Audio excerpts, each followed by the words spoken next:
The Leviathan-class, dreadnought tidal sovereignty, descended through Earth's atmosphere like a falling moon, its bioluminescent hull pulsing with predatory satisfaction. Admiral Kethmaran, of the Abyssal Collective, pressed his webbed hands against the observation deck's transparent aluminum, watching the blue marble of a planet grow larger beneath them. After cycles of conquest across 17 different worlds, the Collective had never encountered oceans as vast and pristine as Earth's. "Preliminary scans confirm our intelligence," reported his tactical officer, a sleek creature whose gills fluttered with excitement. 71% of the planetary surface is covered in water. The dominant species, these humans, appear to be primarily land-dwelling mammals with minimal aquatic capabilities. Kethmaran's inner eyelids blinked with satisfaction. The Abyssal Collective had evolved in the crushing depths of their homeworld's ocean trenches, developing technology that allowed them to dominate any aquatic environment.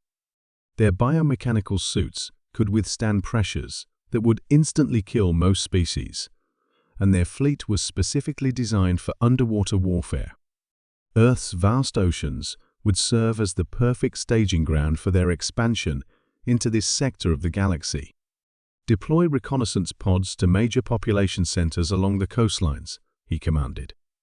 "We'll begin with psychological warfare. Let the surface dwellers see our power. Once they understand their oceans belong to us, planetary surrender should follow within days." The tidal sovereignty settled into the Pacific Ocean like a massive predator, claiming its territory. Smaller collective vessels spread throughout Earth's oceans, establishing forward bases in the deepest trenches. Their plan was elegant in its simplicity: control the oceans, strangle global shipping, and force humanity's surrender without a costly surface war.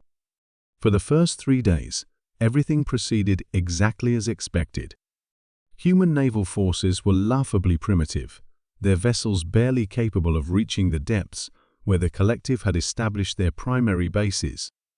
Coastal cities fell into panic as massive alien shapes moved beneath the waves, and global shipping ground to a halt as merchant vessels were effortlessly disabled by weapons that struck from the deep. It was on the 4th day that Admiral Kethmaran received the first troubling report. "Sir," his communications officer announced, his voice tight with confusion, "we're getting reports from Reconnaissance Pod 17 in the North Atlantic. They've encountered resistance." Kethmaran's head tendrils twitched with irritation. "Define resistance. Human naval vessels?" "Negative, sir. It appears to be a single small watercraft, approximately 10 meters in length. Primitive propulsion system, minimal technological signatures. The pod commander reports the vessel is refusing to leave the area despite multiple warning displays." A single boat. Kethmaran's voice rose an octave. "Destroy it and continue the mission." That's the problem, sir. The boat's operator appears to be actively hunting our reconnaissance pod." Before Kethmaran could respond, alarms began blaring throughout the command center. Emergency lights bathed the bridge in crimson as his tactical officer's webbed fingers flew over the console. "Admiral, we're receiving a distress signal from Pod 17. They're reporting catastrophic damage to their primary systems." "From human military forces?" "No, sir. From the fishing vessel." Kethmaran stared at the tactical display in disbelief. According to the readings, a primitive human watercraft had somehow disabled one of their most advanced reconnaissance units. "Put me in direct communication with Pod 17. The viewscreen flickered to life, revealing the panicked face of Commander Veltorch. Behind him, water was visibly seeping through cracked seals, while sparks erupted from damaged control systems. "Admiral," Veltorch gasped, "this human. He's not like the others. When we rose to the surface to investigate his vessel, he attacked us." "With what weapons?" "A metal hook attached to a long cord, sir. But it's not just the tool, it's the way he uses it. He somehow entangled our dorsal sensor array.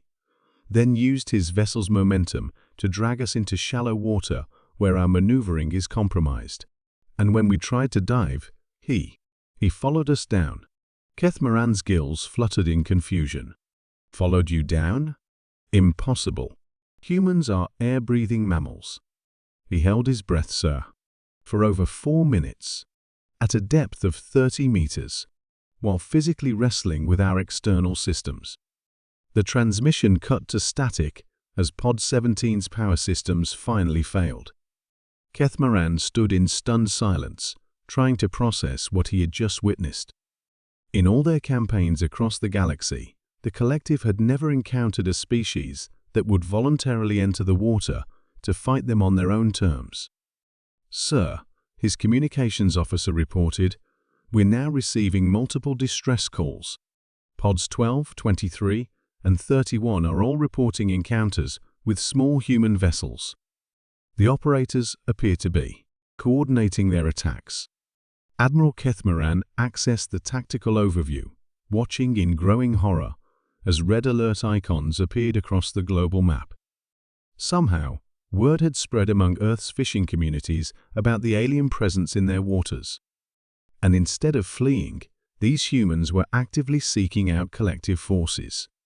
The reports that followed defied all tactical logic.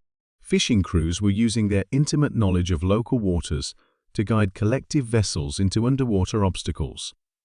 Lobster fishermen were employing their trap systems to ensnare reconnaissance pods. Deep-sea fishing captains were using their sonar equipment to track collective movements and coordinate attacks with other vessels. Most disturbing of all was the report from the Mediterranean, where a grizzled Italian fisherman named Giuseppe had somehow managed to board a disabled collective scout ship. According to the surviving crew, he had spent 20 minutes examining their technology with professional curiosity, before calmly informing them in broken English and emphatic hand gestures that they were fishing in his waters without a license. Admiral, his tactical officer, reported, "Our casualty reports are unprecedented. We've lost 17 reconnaissance pods and 3 escort vessels in the past 6 hours. The humans aren't just defending themselves, they're hunting us." Kethmaran realized, with growing dread, that the collective had made a fundamental miscalculation. They had assumed that controlling Earth's oceans would be simple because humans were land-dwelling creatures. But they had failed to account for the fact that humans had been venturing into those same oceans for millennia, developing an intimate understanding of waters the collective had seen only as empty territory to be claimed. "Signal the fleet," he commanded, his voice hollow with defeat. "Immediate withdrawal to deep space." "Sir?" "Earth's oceans may cover most of the planet," Kethmaran said quietly, "but they belong to the fishermen." As the tidal sovereignty began its ascent toward the stars, Admiral Kethmaran made a mental note to update the collective's intelligence files.